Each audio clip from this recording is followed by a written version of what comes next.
Campaign 2020 is sponsored by Wisconsin Hospital Association, Quick Trip, Wisconsin Counties Association, Wisconsin Realtors Association, and Wisconsin Operating Engineers Local 139.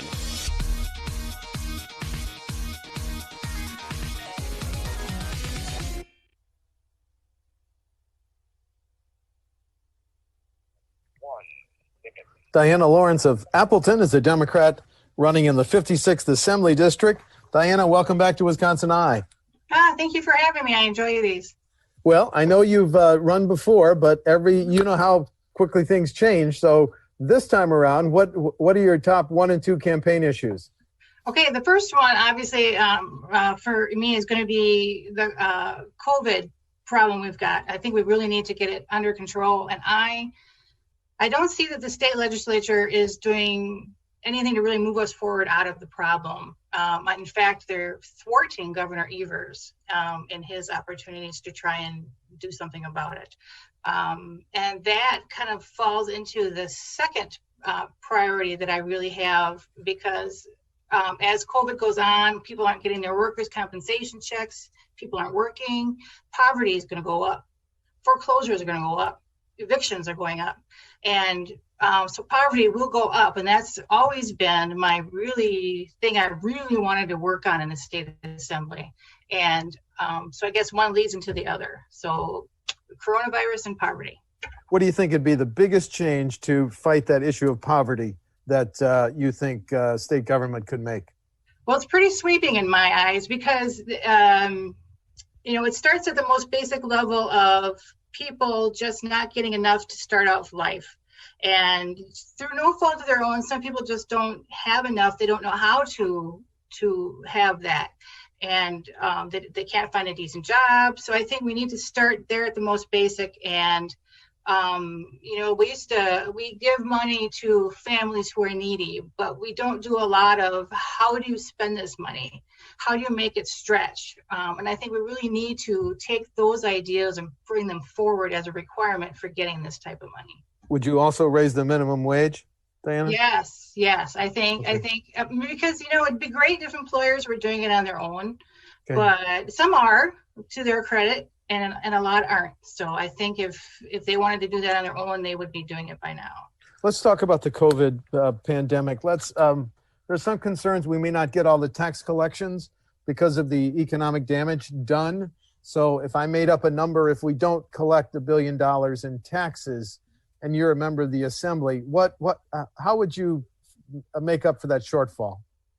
I think you have to look at a variety of things. Like even though I hate doing it, at least temporarily, because I kind of don't think the federal government is going to come bail us out. They might, to some degree, but probably not. So we need to stand on our own 2 feet as a state. And if temporarily that means we have to increase taxes and increase fees, I hate to do it, but I would be amenable. One thing I fear is that we'd never go back.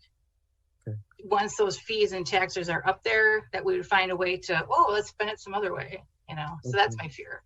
Okay. On September 28th, the governor has a decision, the statewide mask edict.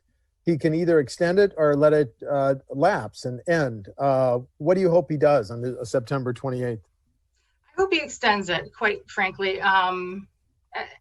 And maybe we haven't done as a group of people enough to explain the real importance of wearing a mask. Because I think the evidence is there that it does help, and social distancing does help.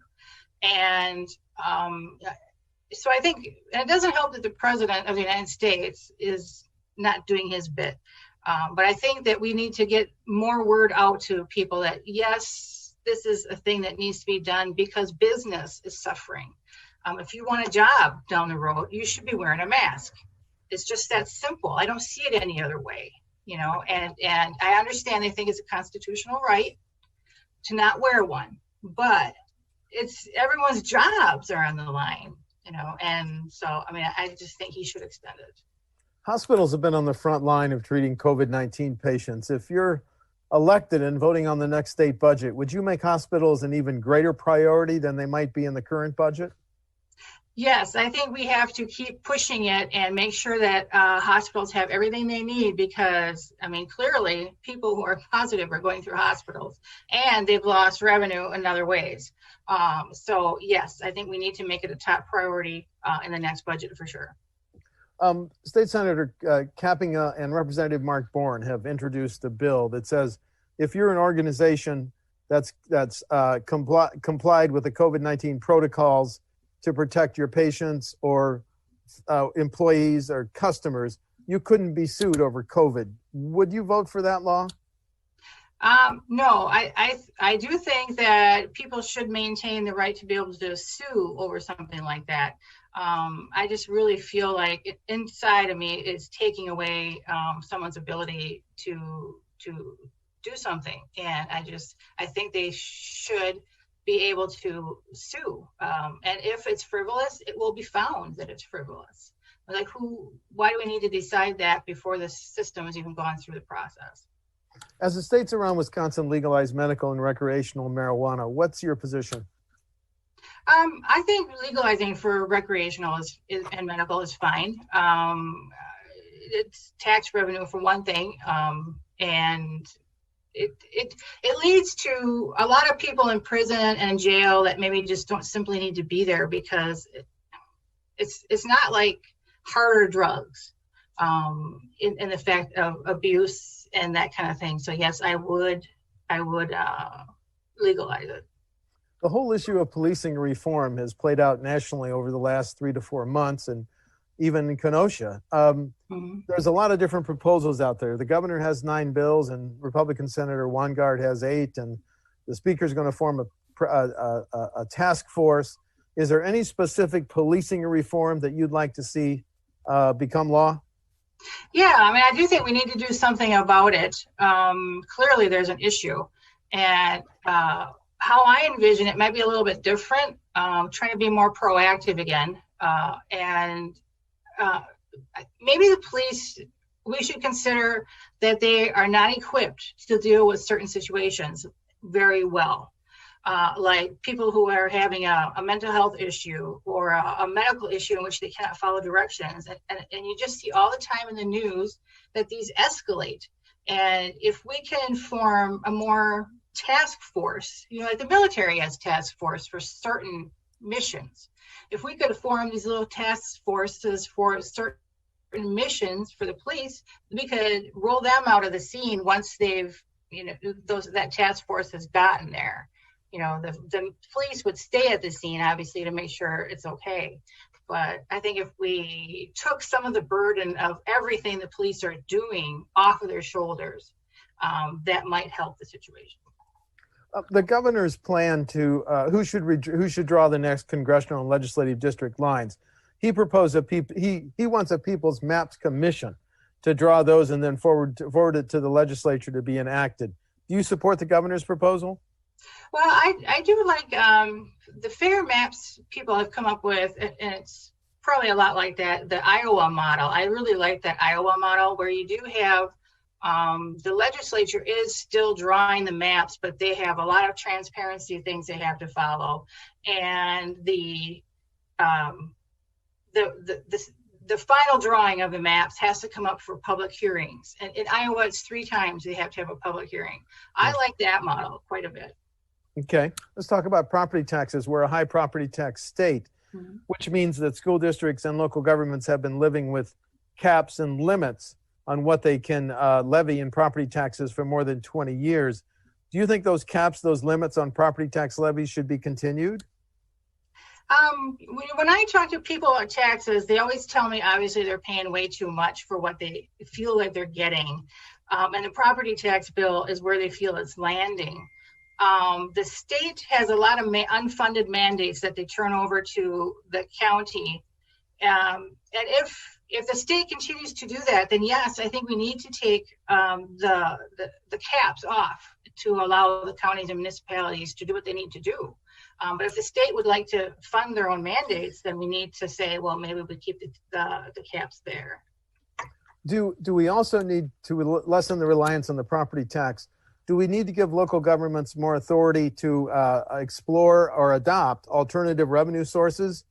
For example, Milwaukee Representative Evan Goyke has a plan that if voters approve a referendum, the city could levy a half-cent sales tax. Do we need to give local governments more revenue options? Yeah, I think so, especially since, I really don't foresee the state funding all its mandates. And especially in that situation, I really do think municipalities and counties need to have more say in what it is they're doing in their tax rate.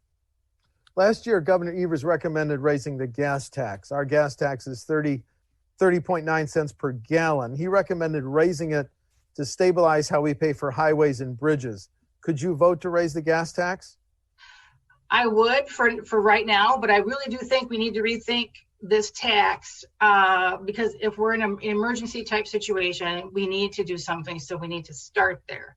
But if we can rethink how we're getting this money, because electric cars are not going to go away.